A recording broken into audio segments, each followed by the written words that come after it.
సంపద సృష్టిస్తానన్న చంద్రబాబు నాయుడు గారు సంపద తన కళ్ళ ఎదుటే ఆవిరైపోతూ ఉంది. సంపద సృష్టిస్తానన్న పెద్ద మనిషి గవర్నమెంట్కి రావాల్సిన సంపద తన తన తన తన జోబీలేకి, తన దొంగల ముఠా జోబీల్లోకి పోతూ ఉంది ఆ డబ్బులంతా. దానివల్ల రాష్ట్రానికి సంబంధించిన ఆదాయాలు తగ్గుతూ ఉన్నాయి.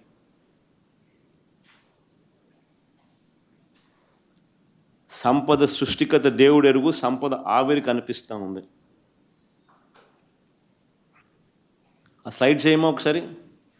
ఫిజికల్ డెఫిసిట్ టు జిఎస్డిపి అంటే రాష్ట్ర స్థూల ఉత్పత్తిలో అప్పుల శాతం. రాష్ట్ర స్థూల ఉత్పత్తిలో అప్పుల శాతం మా 5 సంవత్సరాలలో రాష్ట్ర జిఎస్డిపిలో అప్పుల శాతం 4.08% అయితే ఈయన హయాంలో 2024-25 ఈయన ఒక్క సంవత్సరం హయాంలో రాష్ట్ర జిఎస్డిపిలో రాష్ట్ర స్థూల ఉత్పత్తిలో అప్పుల శాతం 5.12%.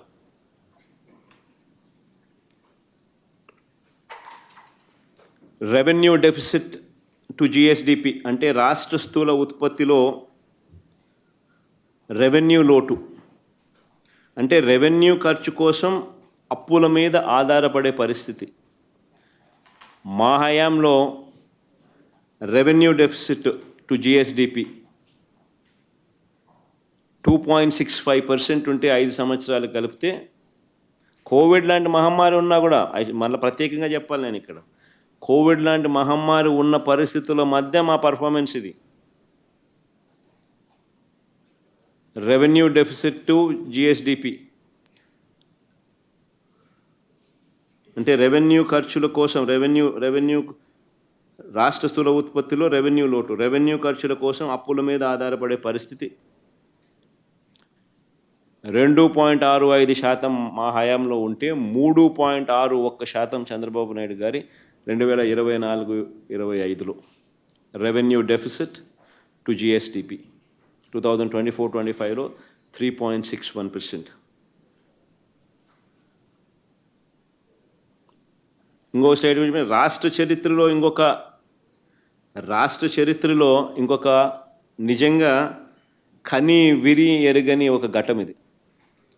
రాష్ట్ర చరిత్రలో ఒక కని విని ఎరగని ఘటం ఇది. ఇది అందరూ జాగ్రత్తగా వినాలి.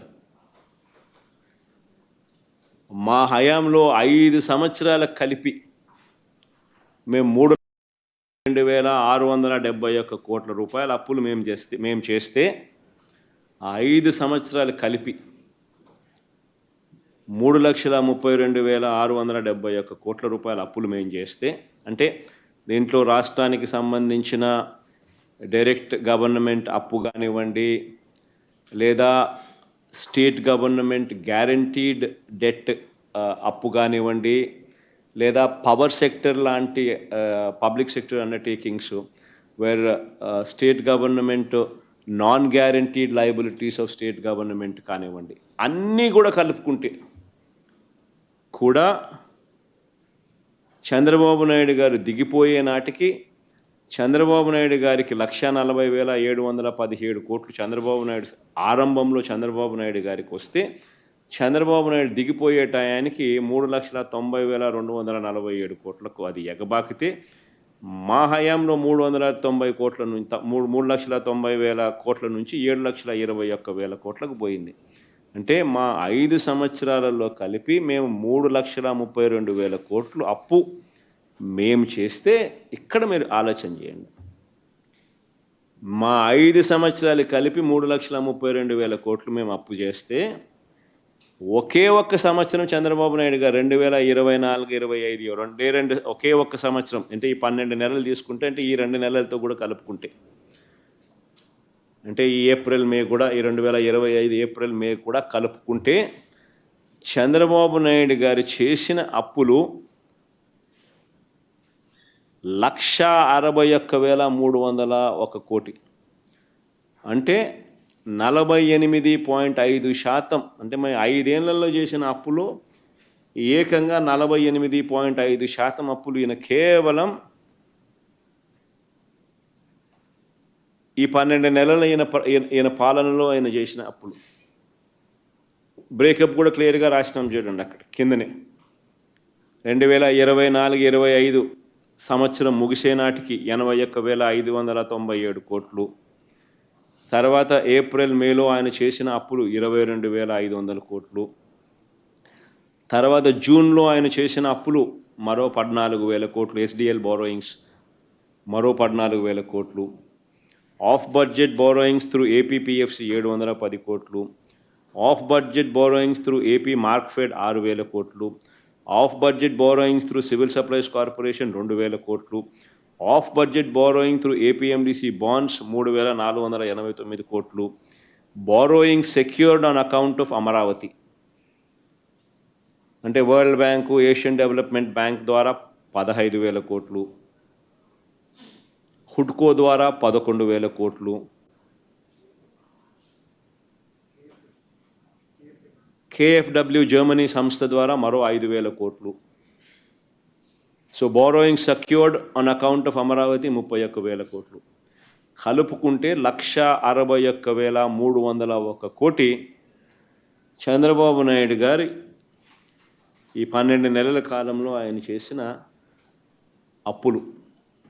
మేము 5 ఏళ్లలో చేసిన అప్పులు 3,32,000 కోట్లు అయితే ఆయన ఒక సంవత్సరంలో చేసిన అప్పులు 1,61,000 కోట్లు. 48.5%. మా హయాంలో ఇంకా కోవిడ్ ఉన్నది. మా హయాంలో కోవిడ్ ఉన్నప్పటికీ మా పరిస్థితి అది. ఆయన హయాంలో కోవిడ్ లాంటి మహమ్మారి లేనప్పటికీ పరిస్థితి ఇది.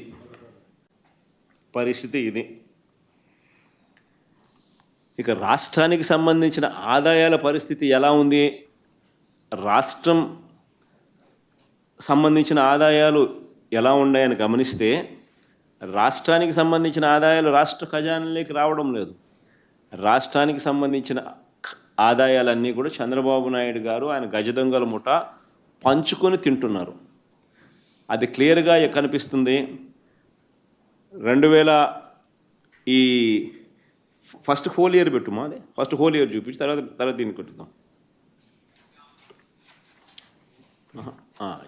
అదే 2024-25 2024-2025 సంవత్సరం చూస్తే రాష్ట్రానికి సంబంధించిన స్టేట్స్ ఓన్ రెవెన్యూస్, రాష్ట్రానికి సంబంధించిన వనరులు, నాన్ ట్యాక్స్ రెవెన్యూస్ కానివ్వండి, ట్యాక్స్ రెవెన్యూస్ కానివ్వండి 2024లో అంటే మా ప్రభుత్వంలో 93,354 కోట్ల రూపాయలు మా ప్రభుత్వంలో వస్తే చంద్రబాబు నాయుడు గారి హయాంలో కేవలం 3.08% పెరుగుదల మాత్రమే నమోదు చేస్తూ 96,227 కోట్లు మాత్రమే నమోదయ్యాయి. ఇది వెరీ ఇంపార్టెంట్. ఎందుకనంటే ఇదే సంవత్సర కాలంలో దేశం చూస్తే దేశంలో ట్యాక్స్ రెవెన్యూస్ గ్రోత్ ఎంత అని చెప్పి చూస్తే, గ్రాస్ ట్యాక్స్ రెవెన్యూస్ గ్రోత్ ఎంత అని చూస్తే 12.04%. అంటే దేశం మొత్తం 12.04%తో గ్రాస్ ట్యాక్స్ రెవెన్యూస్ పెరుగుతూ ఉంటే, aggregate of gross tax and non tax revenues పెరుగుతూ ఉంటే 12.04%తో పెరుగుతూ ఉంటే రాష్ట్రానికి వచ్చేసరికి స్టేట్స్ ఓన్ రెవెన్యూస్ కేవలం 3% మాత్రమే లాస్ట్ ఇయర్ పెరిగింది. సంవత్సర కాలం చంద్రబాబు నాయుడు పరిపాలనలో పెరిగింది. ఇక ఏప్రిల్ మే ఒకసారి గమనిస్తే ఈ 2 నెలలు ఇప్పుడున్న పరిస్థితి ఏమిటి అని చెప్పి ఏప్రిల్ మే గమనిస్తే, ఈ ఏప్రిల్ మేలో కూడా గమనించినట్లయితే మా ప్రభుత్వ హయాంలో ఏప్రిల్ మేను, ఈ ప్రభుత్వ హయాంలో ఏప్రిల్ మేను గమనిస్తే స్టేట్స్ ఓన్ రెవెన్యూ, రాష్ట్రానికి సంబంధించిన వనరులు, ట్యాక్స్ రెవెన్యూస్ కానివ్వండి, నాన్ ట్యాక్స్ రెవెన్యూస్ కానివ్వండి, మా హయాంలో 14,644 కోట్లు ఏప్రిల్ మే 2 నెలలు కలిపి వస్తే చంద్రబాబు నాయుడు గారి హయాంలో అది తగ్గి 14,579 కోట్లు, అంటే -0.44%. అంటే -0.44%.